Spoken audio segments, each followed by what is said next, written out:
I need one more drink. Bye-bye. You get a start on the first time? Can you bring me a beer, please? Episode 7. Are we recording? Yeah. We are recording. What's up, everybody? Welcome back to Beers and Breakdowns.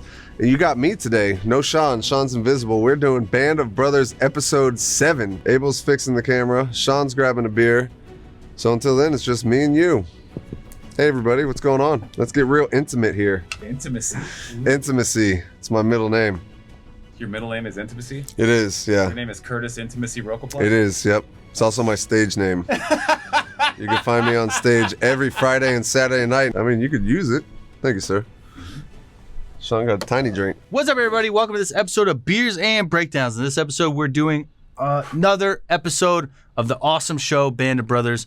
Unfortunately, we only have 2 episodes left. Yep. We're getting to the end. Sad truth that we're getting to the end of this beautiful show. And I know there's another good one. There's the Pacific. The Pacific doesn't hit quite as hard as Band of Brothers. Band of Brothers is just cream of the crop. So we have to cherish it, you know? Yeah. And that's why we haven't done all of them yet, because we just want them mixed in there, because every time we have to do a series of really awful movies that come out from Hollywood, it makes us feel good in our hearts to have Band of Brothers and throw that one in the mix. This is, honestly is like the top when it comes to like military shows, especially World War II for sure. There's nothing better for World War II.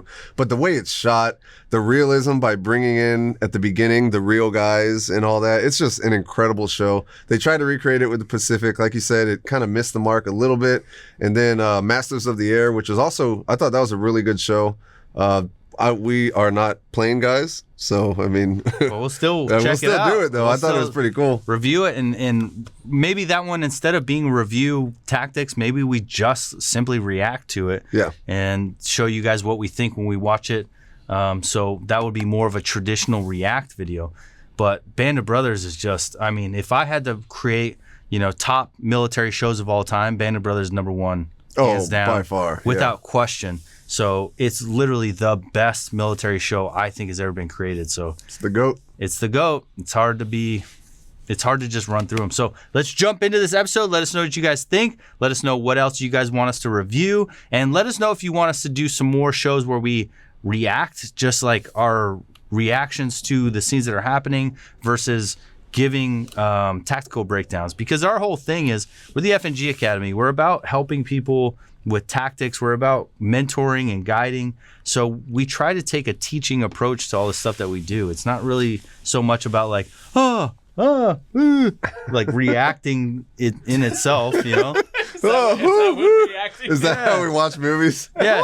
It's always the thumbnail, like, and then they're like, wow. Green Beret absolutely owns movie. Or... Yeah, I'm like, come on. No, like, obviously when I watch it, this is me reacting to it.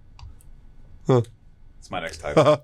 It's like my reaction isn't anything interesting. So why not provide some Green Beret experiences from the two of us and some knowledge and be like, oh, this makes sense for us. This doesn't make sense.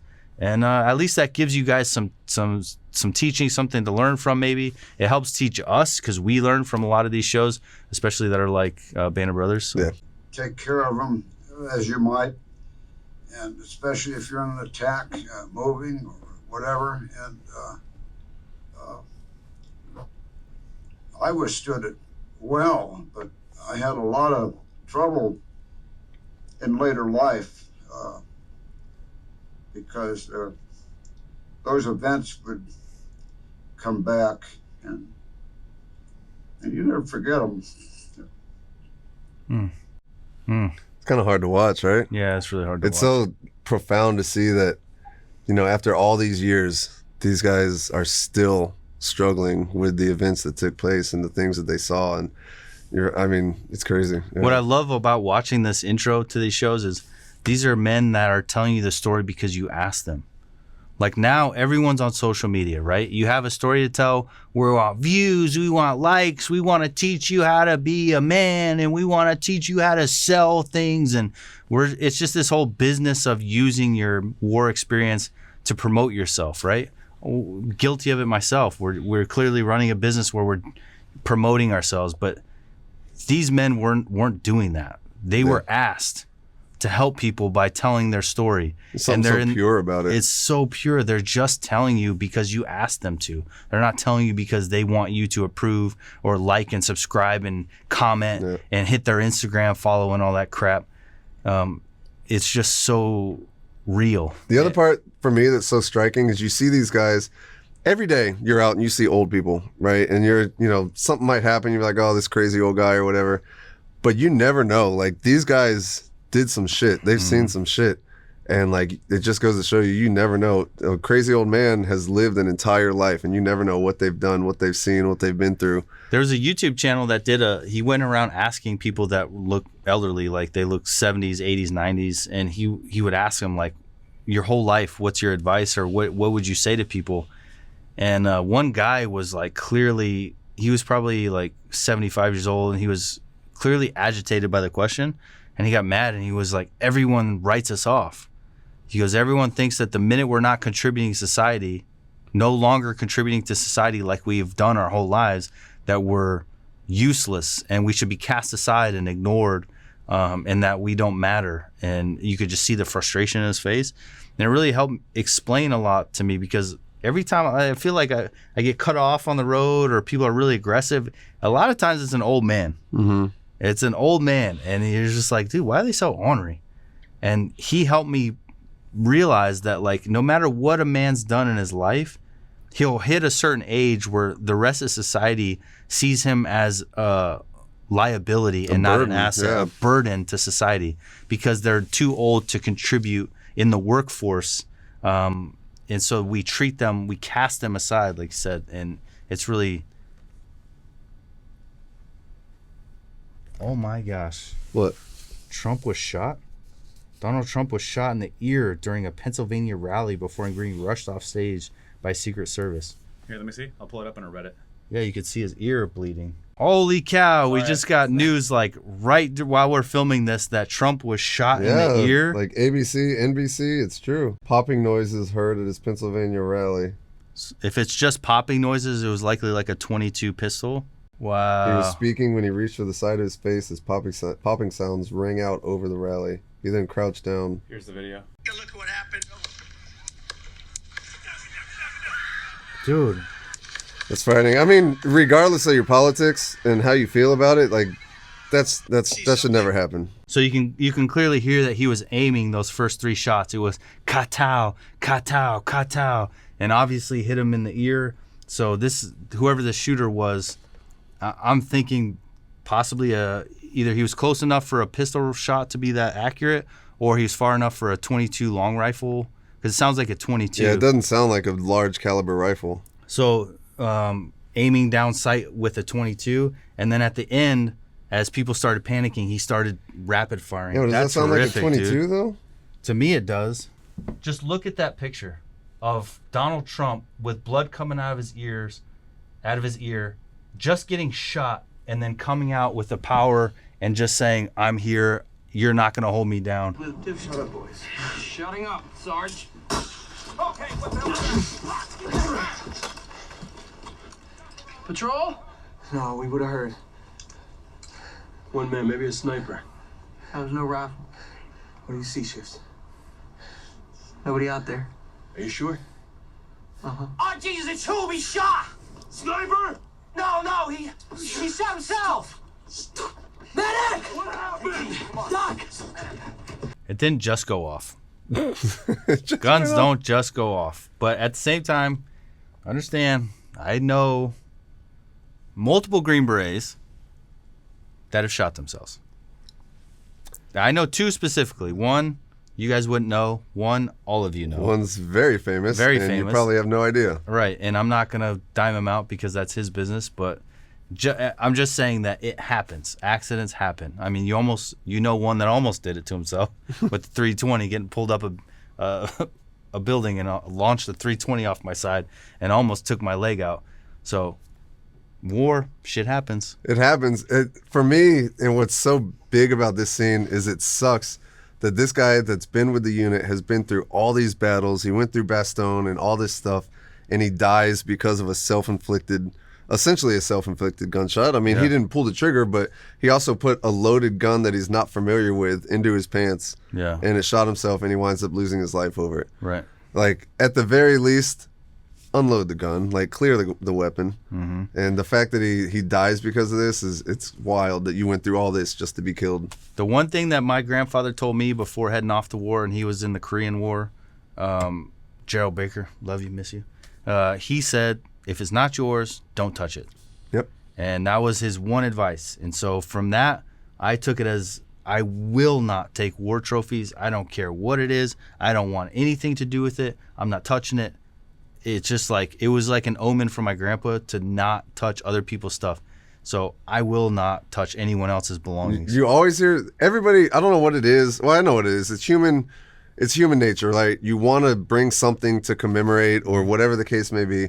But I remember going through the Charlie course and hearing stories about another Green Beret that had gotten killed because there was an ISIS flag and he wanted to take the flag. And so he grabbed the flag, but it was booby trapped and it blew up and killed him. Yeah. And so, I mean, you never know. Like you said, like that's sound advice. If it's not yours, don't touch it. And we see there's tons of issues in Vietnam War with people taking trophies and all kind of stuff. And it's illegal now. You're not allowed to, but people still find ways. Yeah, I mean, my team was doing it. We found some ISIS flags, and they were like framing it and arguing about who's going to get it. And I was like, you guys could have it. And I was like, I don't want anything to do with an ISIS flag. I don't want anything to do with their stuff. Yeah.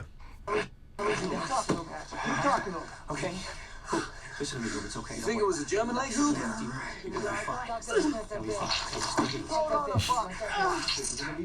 on. Berger, put this across. Wrap him up. Hang in there, Hope. Come on. Hey, look. That was a great shot, really. Okay? You're a great shot. You jump on the plane. Get tough, man. Get tough. Come on. That's not that bad at all. Come on. So, man, it just shows how quick, right? Yeah. He hit his femoral artery. That's that main artery that goes down your leg. If you sever your femoral artery, 3 minutes. That's it. That's all it takes to bleed out. Even with somebody trying to pin it. So, yeah, I mean, if you sever that artery, you're done within 3 minutes. I mean, if you can get it, like, say you cut it here and you're able to block it off with a tourniquet higher, that's why you always go high with the tourniquets. So tight. Like, Yeah. you really need unreal pressure to compress that vein to the bone. You got to see, they put one on, but it's the 40s. The technology's not really there. The science really wasn't there. Like, tourniquets now are much better, and the proper use and application of tourniquets nowadays are much better. Back then, they were still learning. And so, I mean, they clearly didn't get it blocked off like they should. And like I said, 3 minutes is all it takes to bleed out if you cut that artery. Yeah, it sucks. Yeah, the part that bothers me after losing people and, like, even friends growing up, I lost a lot of friends growing up. The transition from someone's there to not there, it's really upsetting. Yeah. That as soon as that happens and it's like life is in them and then their souls are gone, it's such an unfortunate, upsetting feeling, and it has to be like a religious experience for you, because where did it go? Yeah. Like, it's so depressing and it's so void.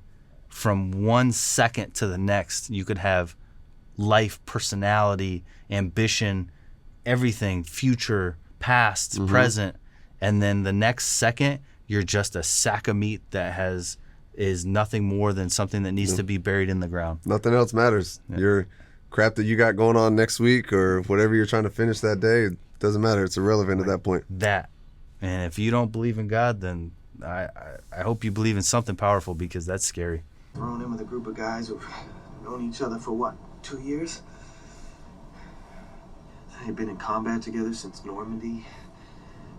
You're supposed to just show up and lead them? I mean, how's a guy do that?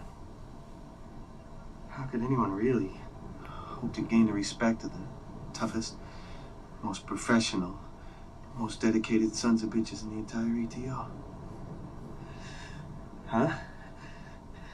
If you ask me, That's good leadership right there. Right? That's a great NCO. He's going, and what he's doing is what we like to call trooping the line. So he's going and he's checking in on all the troops, seeing how everybody's doing, getting a pulse on how everybody's feeling. Clearly, everybody's pissed off that Lieutenant Dyke is basically just a body at this point, but he's the one that's supposed to be in charge. And so he's letting them know. He's reassuring these guys. He's like, look, I know it sucks. It's cold. But hey, like Lieutenant Dykes basically saying without saying that, yeah, he's an asshole, but you guys are the best of the best. You guys are the best of the best, right? He's nervous to have to come in here and lead you. He's not like, he's not overconfident. He's actually scared because you guys are hard individuals and you've been through a lot and you've known each other a long time and you are very highly respected. Yep. And so, yeah, it's really cool, and that's what good leadership is. And when they say the NCO or non-commissioned officer is the backbone of the Army, this is why, because you've got officers that are in charge, like they're leading, you know, they're the ones that are big picture guys, but the day-to-day operations, the personnel relations, dealing with people, that's on us, that's on the NCOs.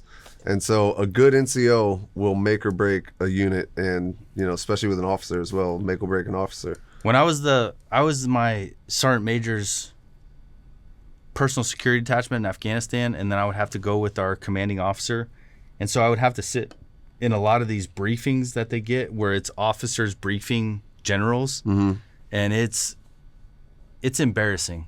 I was very happy that our I think they were briefing the full bird colonel at the time was squared away. So he would have a line of officers from all different areas of operation, AOs, that had to brief him.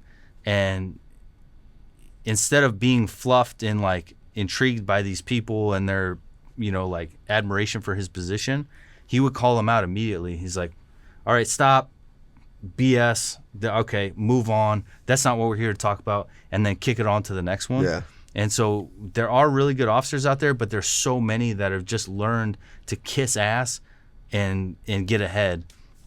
And so I just remember one specific briefing where it was just a line of officers ready to kiss this full bird colonel's ass. And he would just sit there and just read through all their. And it wasn't just about like being super nice to him. Some of them would just try to brief these plans and what they need and why they need it and why their area is so important. And he was intelligent enough, and this is where an officer truly comes in, is when they're intelligent enough and they spend the time getting in the books and getting in to truly understand the battlefield, to where this colonel would see, I'm trying to understand what this officer is saying to this colonel as far as their area and why it's important, and I'm kind of getting lost in the weeds. And this colonel saw right through their, and he was able to say, nope, you want this because you want that, and I'm not going to give you this because I'm not diverting assets to you because you want this. So this is what you're getting. Now move on.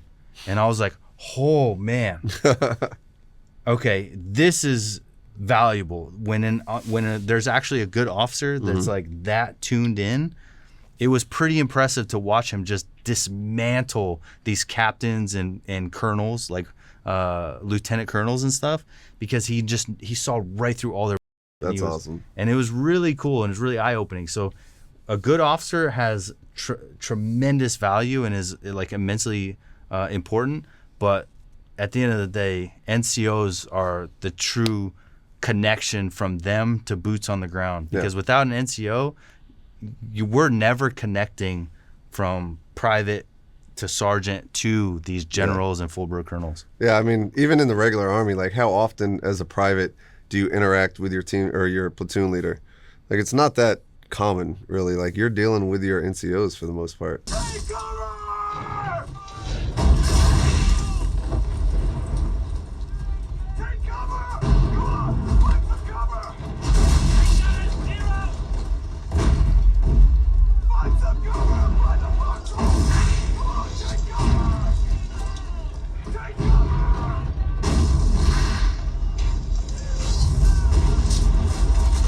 Come on, find some cover! All right, bud. My whole first deployment, we were mortared about 5 to 6 times a day. Right. So mortars, like, there's nothing you can do about it. It's the most terrifying, helpless feeling you could possibly have. The only control you could have is to get lower, because an explosion goes up and out.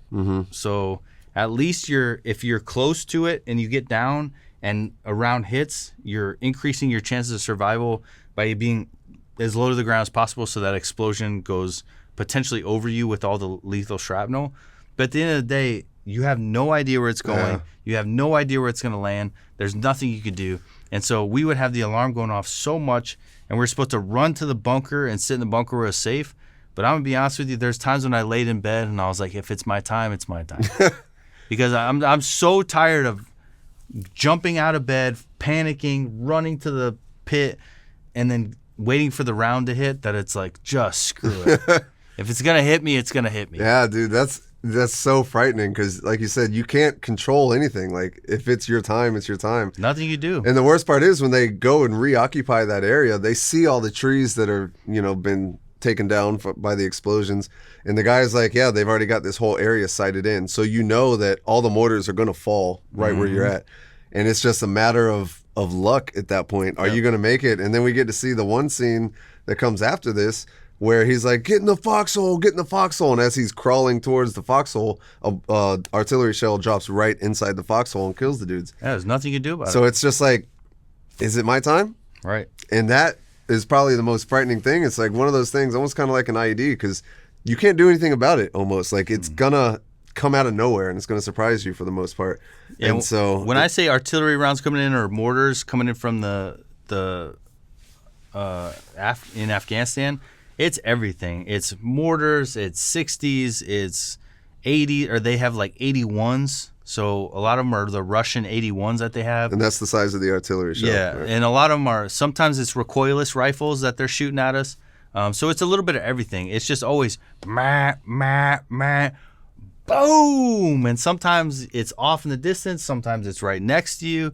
You never know where it's going to land. So my living area was right underneath the PTIDs, which is a giant white balloon that hangs in the sky. And it's got cameras on it, and we could see out for like a mile. So it's like a tactical advantage for us to be able to see around the fob. But what it also does is give the artillery a target. Yeah. So everything is aiming for that PTIDS balloon because it sits right in the middle of the fob. And we were right under it. So every time they shot at us, they were shooting at that PTIDS and then landing on our hooches. I had the tents next to me like light on fire from rounds, from Willie Pete rounds, and burned to the ground. So Willie Pete, white phosphorus. White phosphorus. So burn through almost anything. Every day it was just like, I might die today. And I don't even get into the fight because I wasn't special operations at the time. So I don't get to go shoot at them. Yeah. I just get to sit there and hope that they don't hit me. And I mean, at that point, it's set off. Like, it's from a distance. Mm-hmm. So, I mean, who are you going to fight anyways?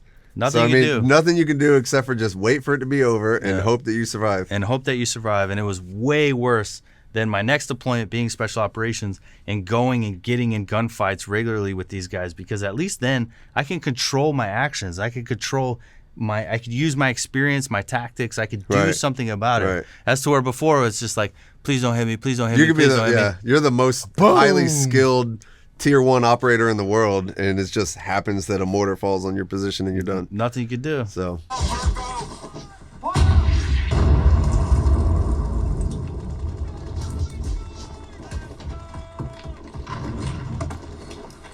I'm taking over. Precision mission! Sir, most of the company is spread out here. First platoon tried to end around, but they're stretched out. They're pinned down by a sniper. I believe he's in the building with the caged-in roof. All right, I want mortars and grenade launchers on that building till it's gone. When it's gone, I want first to go straight in. Forget going around. Everybody else follow me. Yes, sir. All right. That's a G right there. Everybody else follow me. Right? So that is an example of a great leader, right? He comes in. The other guy, Lieutenant, I forget, Dyke, is completely frozen and ineffective. They've been telling everybody the whole time that he's not good. Gets in there, he freezes, people are starting to get killed, and then this guy comes in and makes a decision. It's the important thing that's, even through training, they always tell us, make a decision. Even if it's the wrong decision, make a decision, because that indecision has just caused people to, it's caused chaos. People are starting to get killed.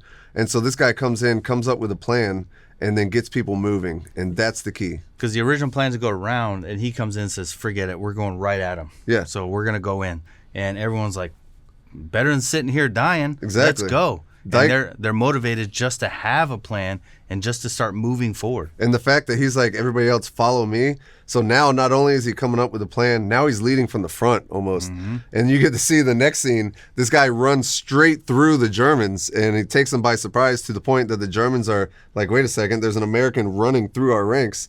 And so nobody even shoots at him because they're just so surprised that somebody would do that. I want to watch. Gets to the other side, links up, and then comes back through the line again. So sick.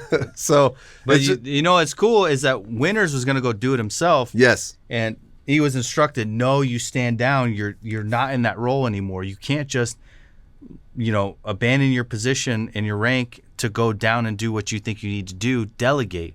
Yep. And that was an important lesson for Winters. Is like you can't always be the one to do it. It's part of leadership to identify your traits and your capabilities in other people and then assign them to the task. Yep. That's what leadership is all about. If you think that being a leader is always doing it yourself, you're missing the mark. Yep, you're wrong. Because there's too many objectives and too many things that need to get done at the same time. A good leader needs to identify the best person for the job and delegate tasks. And you need to know your role and your scope because, before Winters got promoted, that was his role, right? But now he's more important. He's more big picture, managing all the different units. So if he goes in just focusing on this one unit, how many other units are then going to suffer? Right. And so if Winters wasn't able to identify who was the best person to choose, that's when Winters would have failed. Right. So you can't go do it yourself, but if you weren't paying attention enough to know who to pick and who's the right person for the job, then you failed because that's your job now. Find out who has the right stuff and put them in charge, and that's exactly what he did. And this guy's like absolutely ready for it. He runs up, no questions asked, let's go. And so clearly Winters, winning again, picks the right person. Yeah. What I love too is when he comes up and he gets a quick brief. He's like, what's going on? Because obviously he doesn't know. And then you had the other officer that was the one that froze up, where he came in and was just like making random decisions based on what he learned in a book, basically, without taking into account what the battlefield, how it was forming and shaping up. Trusting your NCOs. Exactly. So he went to the person that knew what was going on, the NCO, and it's like, what's going on? All right, now let me develop a plan. And his plan worked awesome. Damn, this show's so good. It is. I'm sorry if I'm distracted, guys. I can't stop thinking about the fact that Trump was just shot. This is like mind-blowing right now. I just keep going back to the footage because if you think about the guy was to his right and Trump looked to his right, which caused the round to hit him in the ear. If he would have just stayed looking forward, it probably would have went right through his brain and we would have lost him. But because he turned right to address the audience that way, it hit him in the ear. Yeah. He faced the shooter just at the right time to avoid being killed. It's wild.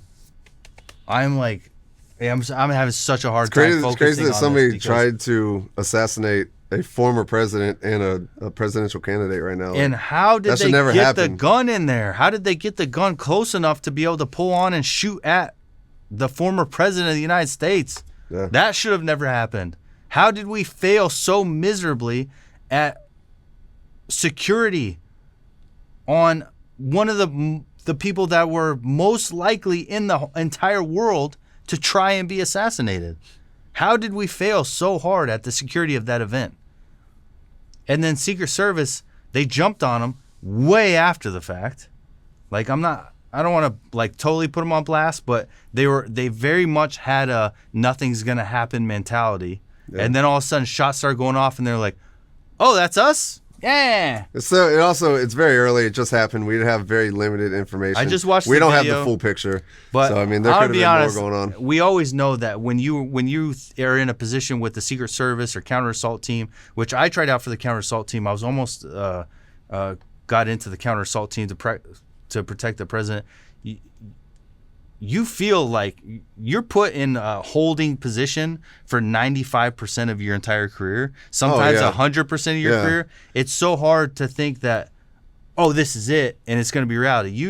You've been like, oh, this is going to be it. Nothing. Rarely do they have to actually do their actual job. I mean, they're always protecting, but rarely does it come to the point where it's like this. Where you're actually jumping on the president. Those are like those peak moments. So I wish they would have jumped faster, obviously, but they did the best they could. This is just so crazy, and we're acting in real time. I've had no time to evaluate this. I can't believe that just happened. Yeah. I am so blown away that we could even allow something like that to happen in 2024. Of all the tactics, of all the scenarios we've learned, of all the things we've learned, of all the presidents we've lost to active shooters, to all the active shooting events that have happened, how are we not getting better at stopping stuff like this? Where there's a will, there's a way, man. It is. All right, true. let's wrap this one up and go figure out what's going on. All right, guys. Hope you enjoyed that episode. I'm sorry that we're kind of distracted. I want to go look more into what just happened to our former president. I want to go watch and review this stuff. And so we hope you enjoy this episode. We're glad President Trump, likely not going to watch this, but glad you're okay. Glad that, he missed, vitals. We'll talk to you guys later. We got to go.